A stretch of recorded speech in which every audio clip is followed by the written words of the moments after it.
tous et à toutes.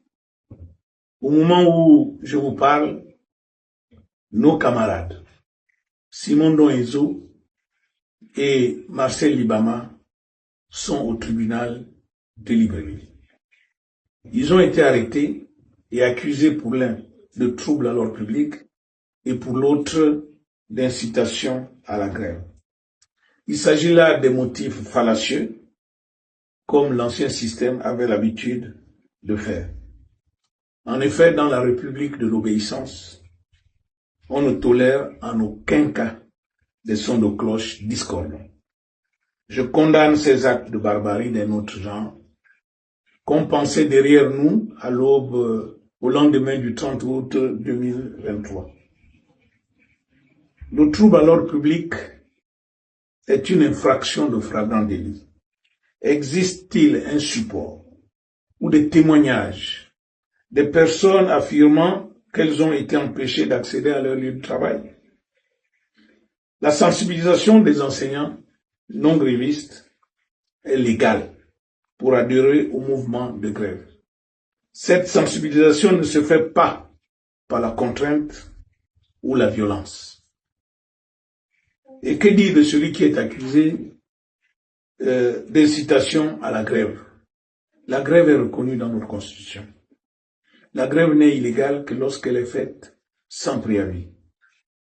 Et ce n'est pas le cas de celle-là. Donc, inciter à faire quelque chose de légal n'est pas une infraction. Au contraire, c'est un acte citoyen. Il n'est également pas interdit à un retraité de participer à une activité légale, même si elle n'est pas de sa corporation.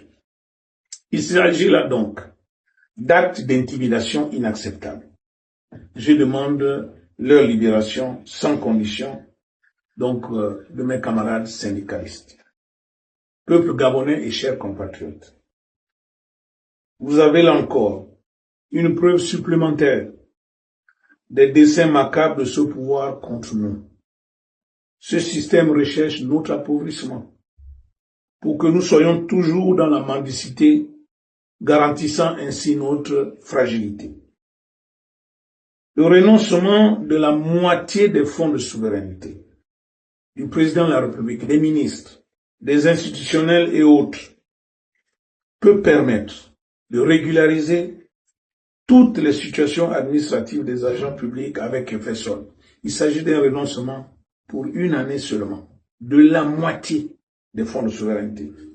Donc ça peut permettre de payer tous les rappels en cours des agents publics, de régulariser la situation des retraités et du paiement de toutes leurs sommes dues, ainsi que des services rendus. De payer toutes les sommes dues aux Gabonais, victimes des faillites ou privatisations des sociétés parapubliques. C'est le cas des épargnants de Poste Banque, par exemple. Ça n'arrivera malheureusement pas, car ce serait contraire au principe du système. Les enseignants ne sont pas en grève parce qu'ils réclament les meilleures conditions de vie et de travail, qui sont d'ailleurs lamentables. Ils sont en grève parce qu'ils réclament tout simplement le respect de la loi. Ils sont en grève pour le paiement des rémunérations dues. Ils veulent que leurs vacations soient entièrement payées. Ils veulent être régularisés avec effet solde. Tous ceux qui tiennent la craie, y compris leurs encadreurs. La grève actuelle, donc, n'est que la demande d'une rémunération due. Le gouvernement ne doit pas imposer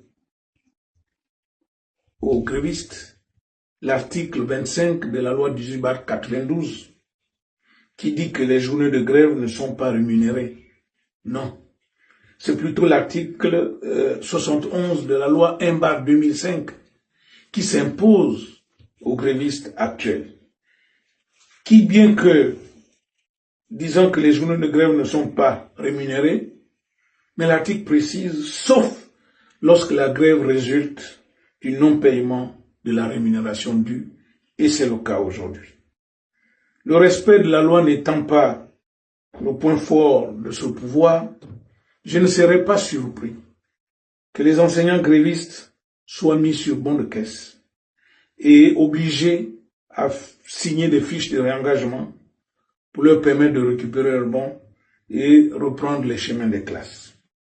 Soyons tous solidaires de nos collègues arrêtés.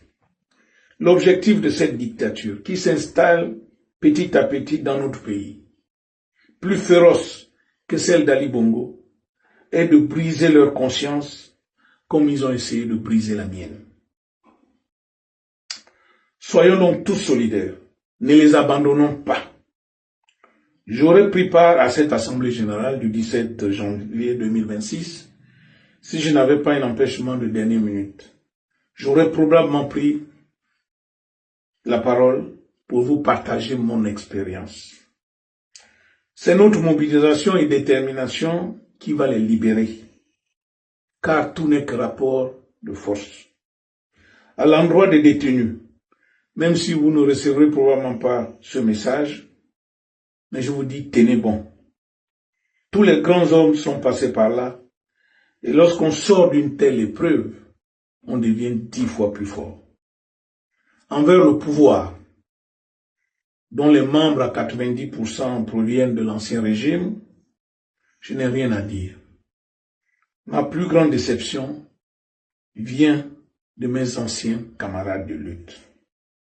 Oui, nous qui avons toujours combattu l'arbitraire, l'injustice, pourquoi ce silence face aux dérives actuelles? Où est passée notre rigueur et notre bon sens?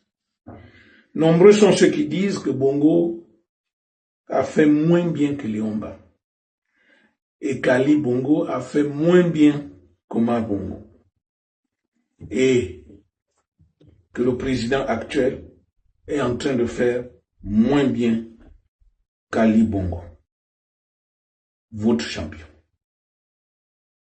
En effet, en 3 ans de règne, en dehors de vos situations personnelles qui ont certainement changé, est-ce qu'on peut me dire ce qui a fondamentalement changé chez le peuple entre hier et aujourd'hui? Notre descente aux enfers se poursuit chaque jour, mais ce n'est pas une fatalité, car nous pouvons changer cela. Et avec le PNTP, c'est possible. Que Dieu bénisse le Gabon. Je vous remercie.